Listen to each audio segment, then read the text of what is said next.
Here's breaking news, everybody. The US is definitely not done with the crisis, especially with the new surge in many states. Hundreds of stores across the country are shutting down temporarily because of this new surge. President Biden can do something about this. Right now is definitely the perfect time for more stimulus checks to be going out. And the good news is that many economists and lawmakers agree with me. There is currently so much pressure on Congress right now, and millions of Americans are urging lawmakers like Nancy Pelosi and Chuck Schumer to take action for the American people during these confusing times. But advocacy groups are finally now speaking up for the millions of seniors across the country. The Senior Citizens League is really a big advocacy group for seniors and Social Security beneficiaries. So it's great to see that many of them have proposed that Congress send every single SSI, SSDI, and VA beneficiary a full $1,400 stimulus check. And this is amazing news for all of you. Currently in Congress, the House of Representatives have passed President Biden's Build Back Better Act.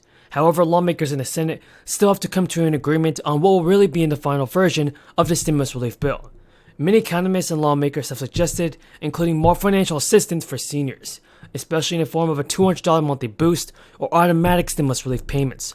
But on top of that, Medicare will also be expanded when that bill is finally passed. It will be very great for seniors when the federal government finally covers more Medicare costs. A $200 monthly boost for all SSI or SSDI and survivor recipients was a very popular provision that may be included in the final version of Biden's spending bill. Several Democrats in the Senate have agreed to giving Social Security recipients a full extra $200 check per month because of the economic damage the crisis is causing.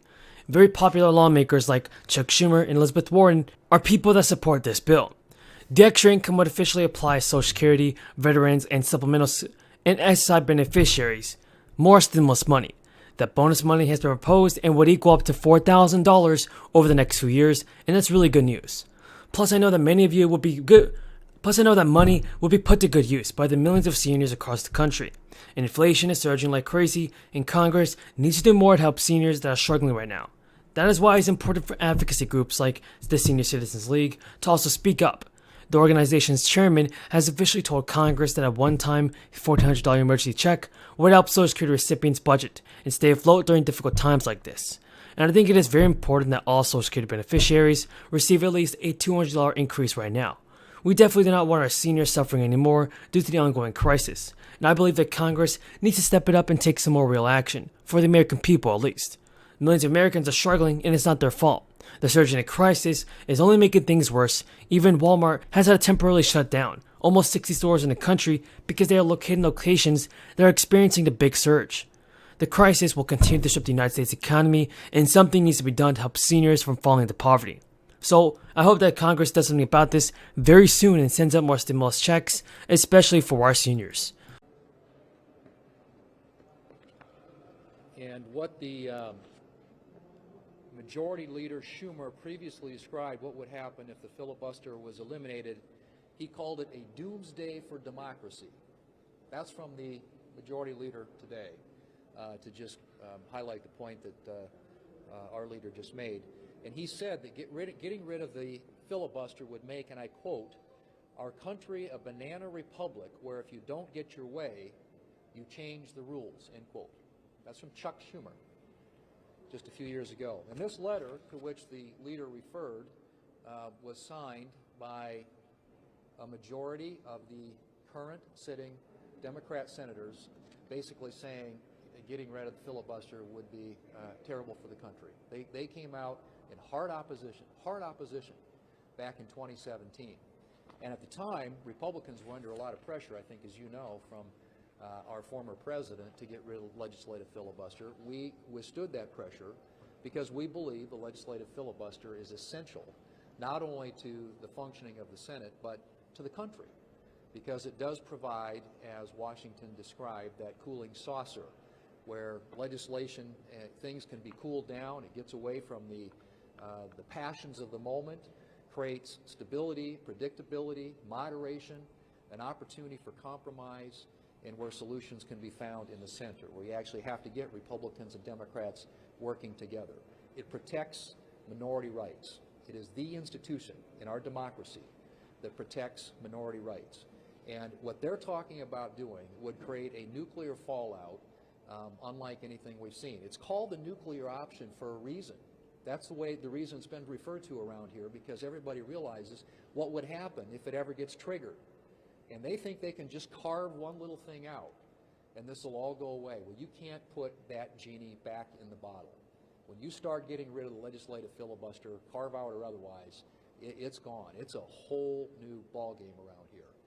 This would be disastrous for the United States Senate, the institution itself, and it would be disastrous for this country because it would ensure that in the future, every Senate that comes in would reverse what the previous Senate has done, and you would get into this partisan back and forth, which would make the Senate no different than the House of Representatives and undermine the very essence of what the founders intended the Senate to be all about.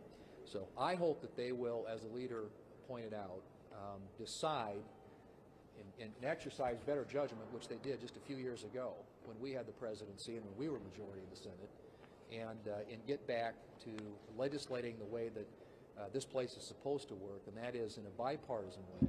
Get away from this, partisan, scorched earth strategy that they have right now of trying to move their agenda in a partisan way and work with Republicans in a constructive way on the issues that are important to the American people. Well, welcome back, everyone. It appears as if the majority leader is hell-bent to try to break the Senate. His argument is that somehow state legislatures across the country are busily at work trying to make it more difficult for people to vote. Of course, that's not happening anywhere in America. 94% of Americans believe it's easy to vote.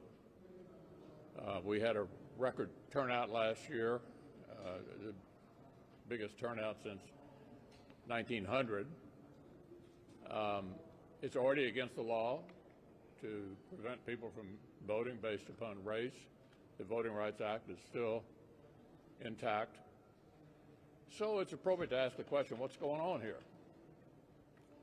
Well, there's been a lot of talk about big lies. Well, the big lie on the other side is that state legislatures controlled by Republicans are busily at work trying to make it difficult for people to vote. If you actually read the legislation that's been passed, it's clearly not the case. And so I think this is an excuse to try to break the Senate.